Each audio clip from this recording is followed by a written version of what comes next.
Hello everybody, welcome to I&E's Cisco CCIE Evolving Technologies course.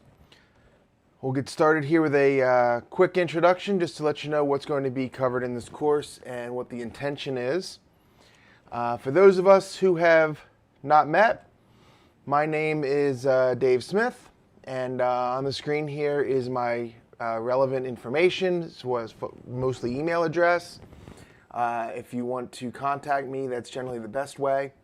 If you have any questions or anything after viewing the course, feel free to contact me. I'll get back to you just as soon as possible. Okay, let's just jump in here. And the main thing we're going to look at here in the introduction, what is evolving technologies? What is it? What are we talking about here? Okay. Basically, this is a section that has been added to, and you notice we put on here most of the CCIE blueprints, and as we see new ones coming out, I think we're going to see it pretty much on all of them across the board if it's not already there by the time you're watching these videos. And the fact that it's across different platforms really implies that the level of knowledge they're looking for in the evolving technologies is really a product awareness level, okay? If you're taking collaboration or something, unrelated security, they're not gonna expect you to be an expert on, cloud computing or something like that. But they do wanna make sure everybody's aware of these evolving technologies. So, if you're taking a CCIE that's a little more focused on these evolving technologies, Data Center comes to mind. As of the time that we're creating this course right now, Data Center is pretty much the only one that actually has, for example, software-defined networking on it. I'm sure it's going to come to the route switch. Who knows where else they'll put it, as we go through here, you'll see some of these things may end up becoming, very involved in the security track and so on, okay?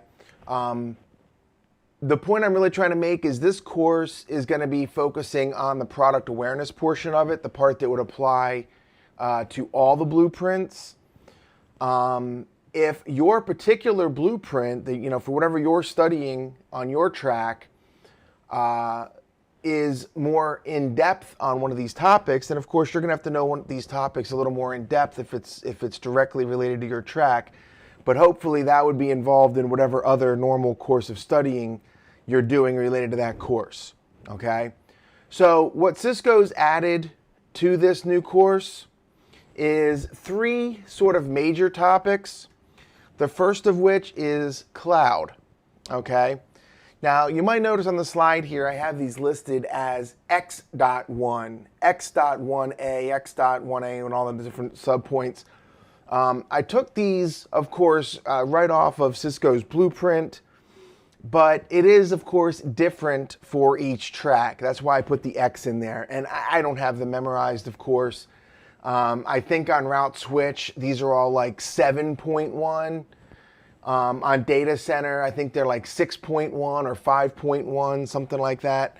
So these all might be different point numbers depending where they fall in the blueprint for each particular track, but they're all the exact same outline, just depending on where they decide to put it. Okay? So as you can see here, the first one, of course, is cloud, and what we're gonna do in this course is we're gonna do a lesson on each one of these particular topics. So the first one, of course, will be cloud here, and we're going to go over the different points here, right? Comparing and contrasting the cloud deployment models, describing cloud implementations and operations, automation, all this different stuff, okay? So we'll hit that. The other major point that they've added, or the second one I should say, is the network programmatic, I can't even say it, programmability, we're just going to call it SDN, okay, or your software-defined networking, all right. Like I said, this is a big topic on Data Center right now, on the new blueprint for Data Center. This is one of the big topics they've added. with the ACI and such. But again, it's a big topic. It's up and coming technology, so I'm sure we're going to see it coming to other blueprints as well as they get updated and changed. But in any case, like I said, the main reason we're doing this course is it has been added to all of the writtens for sure on most of the tracks. So, the basic idea behind here, we'll talk about controllers, the APIs, scripting, and so on, but basically how it works. The main difference between this, of course, and our traditional routing model is routing and switching, really, right? But traditionally, routing, switching, all of these decisions have been handled by an individual device. And the whole idea behind SDN is we can make better decisions by centralizing those decision processes. Okay, so we end up with this centralized brain, so to speak, called the controller, which gets all the information from all the other devices, collects that information, and uses it to make the best possible decisions for your networking. Okay, now obviously there's a bunch of different parts to make this work. That's what we're going to talk about throughout that section. But as far as an introduction goes, that's what we're talking about here. The second part of this, of course, is virtualization and automation. Okay, so this will be like service function chaining, where traffic is flowing through a firewall, and this is where the security piece of it will probably come in, right? Also, maybe a NAT engine, various different service chaining functions we can do that are all, again, handled by the controller and so on. Okay, last but not least, the Internet of Things, right? So the Internet of Things is basically the concept that everything has internet access, right? The thermostat in your house, your refrigerator, that way when you're away from home and the kids take the last little bit of milk out of the refrigerator, you can get a text on your smartphone telling you to stop at the grocery store on the way home and buy more milk. Whatever it is we're talking about here, of course, usually from a business model, that's going to be more like inventory tracking and hotspot tracking, sensors, RFID tags, all sorts of different things. But the basic idea is that everything has internet access, and we can therefore collect information from all of these things and once again use it to make more informed and better decisions for whatever that various application's trying to do. Keep your refrigerator stocked, or make it so you just left on vacation and you realize, oh, I forgot to turn the thermostat down at the house. You can do that remotely. Okay, so that's basically what we're talking about there.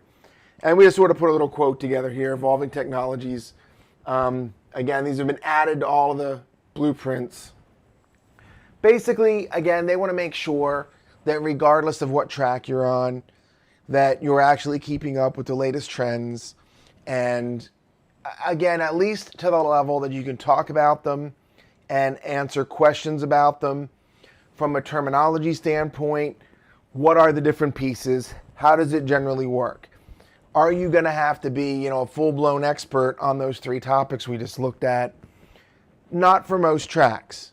Again, it's going to depend on your track if any of those topics we just saw, like I said, SDN is a huge topic on data center right now. So that's obviously going to be a focus. Cloud computing? Well, how do we say? It's a little generic, right? It depends on what side of the whole equation you're on work-wise, right? Maybe you work for a cloud provider, in which case it is all your network. Maybe you're the consumer. As far as studying goes, data center would have a lot to do with that. But on the other hand, data center doesn't really focus on, are you building the data center to be a cloud, or are you just building a data center? It doesn't necessarily focus on that part of it. So, like I said, level of detail on each of these is going to depend on your particular track. But we're going to go over in this course generically what everything is, what the terms mean, to be able to answer the questions, particularly for the written.